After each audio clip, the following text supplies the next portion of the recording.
I am now delighted to welcome Rahul Chhabra, Secretary of Economic Relations at the Ministry of External Affairs. Before this, he has been High Commissioner to Kenya, Ambassador to Somalia, and Permanent Representative to the United Nations Environment Programme and the United Nations Human Settlements Programme. He was Ambassador to Hungary, Bosnia and Herzegovina from August 2015 to October 2018. He graduated in economics from St. Stephen's College in Delhi University and then obtained a graduate degree in economics from the Delhi School of Economics. After this, he completed his MBA from the Indian Institute of Management in Calcutta. Welcome, Mr. Chhabra. Good evening, ladies and gentlemen. It's a pleasure to be on this forum. A fascinating topic. So I just thought I'll break up my presentation into 5 distinct segments. After a few introductory remarks, I'll speak about the current scenario and then go on to policy objectives that can be addressed using digital diplomacy.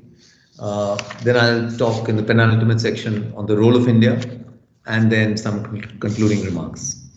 So, of course, all of you are probably aware technology has had such a deep-rooted impact on diplomacy.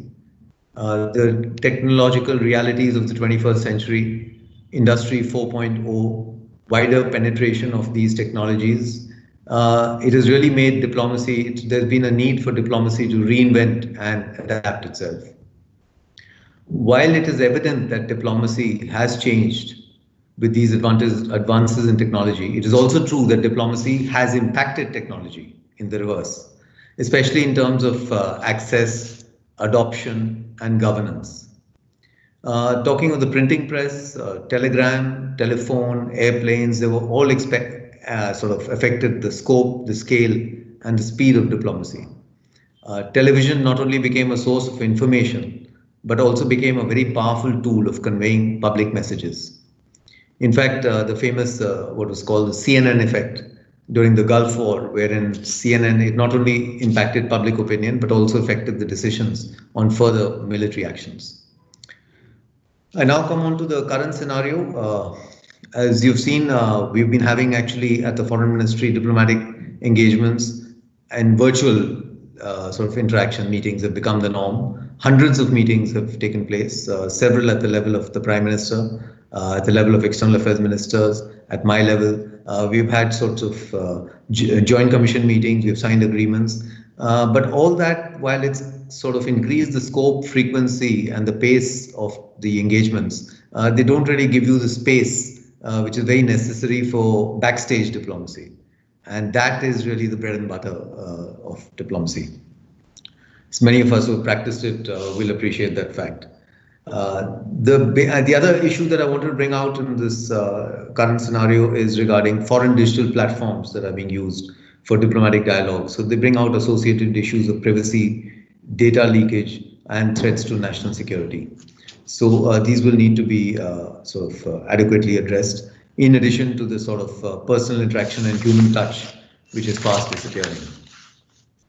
I also wanted to here, in the current scenario, bring out a few other issues, including initially the role of the diplomat was really information gathering, trying to get the information. But that has now completely changed, and it's today really analyzing the information. In fact, there's now abundance of information in this digital era, and in that actually important information can actually tend to be lost if you're not careful because of the sheer volume of information that flows. So there is also, if you go on and look at sort of the post-Snowden era, there's really now big data and recent examples of data theft, cyber attacks, cyber surveillance. So there are all sorts of these new issues that come out, leading to some form of sort of information asymmetry in diplomacy. Another issue that we need to keep in mind is the debate on the security implications of 5G. And we need to plan our national security regimes in this still evolving high-impact technology. There's also big data, which has a lot of positive potential for diplomacy, which I'll speak about later. Social media and Twitter diplomacy that has come about.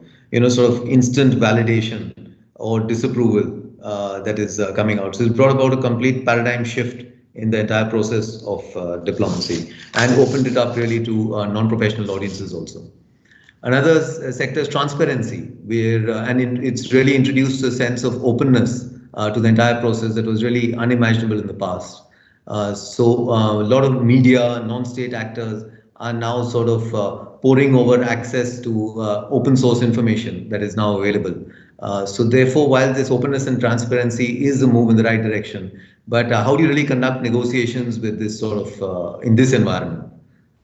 So now I come to the next section, which is really the policy objectives that can be addressed using this digital diplomacy. So the most important one is public diplomacy, maintaining contacts with the public. The second one is knowledge management. The international negotiations are not entirely carried out by diplomats because of the sheer technical sort of nature. They involve domain experts and technocrats in this field. Consular access is another issue. Humanitarian assistance and disaster management. It is a very critical issue. Access to expertise across borders. Here I'd like to talk about the program that we have launched, eITech, wherein actually our expertise in COVID-19 management was sort of using satellite technology was put across, and a lot of African countries and a lot of our neighborhood countries were able to benefit from these courses that we ran with the premier institutes in India.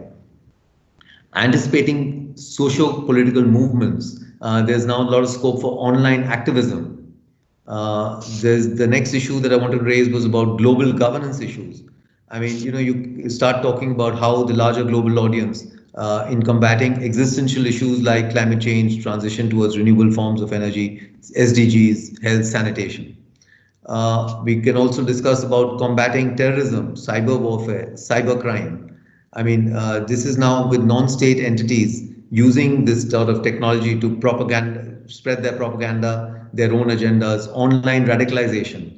But at the same time, if these technologies are appropriately utilized, they can be used to gather counterintelligence, reconnaissance, espionage.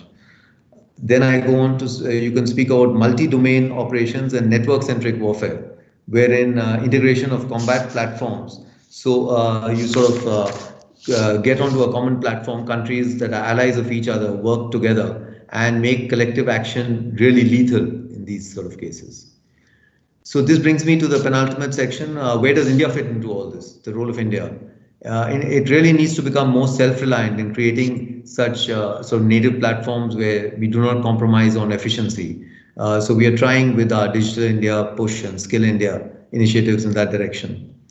The second aspect is we need to play a key role in leading the game of harnessing data, as data is really the new oil and the new influence. Playing catch up cannot take us too far, and we have the right temperament, so we just want to build on that, on digital know-how and education.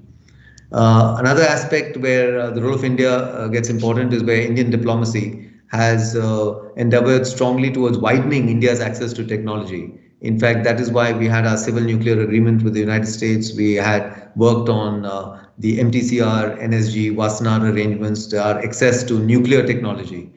So really the future of this geopolitics of technology is going to become progressively complex and challenging for policymakers. So we need to make sure that India has access to these technologies and is not kept out.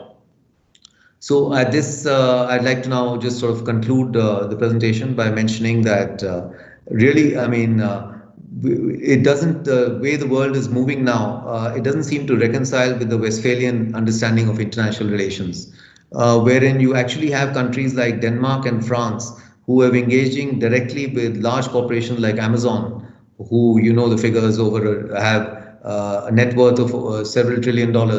I mean, they've actually appointed diplomatic positions for them to be engaged with. So it's really redefining international politics. I mean, these are actors that need to be sort of engaged with in this new world that we are living in. The second aspect I want to bring to your attention in the conclusion is the importance of global technology governance. This really does not just refer to regulations and controls, but to a multitude of global institutional and normative mechanisms to steer technology in the right direction. Diplomacy really here again has a major role to play in this process. And especially you're seeing the recent technological rivalry between the United States and China, bringing this out very clearly. So it's very important for India to shape key negotiations and deliberations, whether they are happening, they're actually happening in multiple capitals, Geneva, New York, Vienna, Paris, and there are multiple forums. So we really need to have a grip on all the different aspects that are being discussed across the globe on this format. I'd like to just end with the last, my remark and the conclusions is that it's really essential to now take the lead, even in terms of deployment of technologies.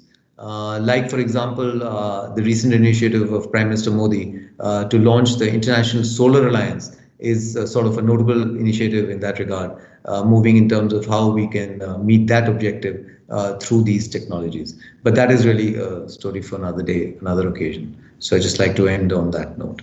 Thank you so much.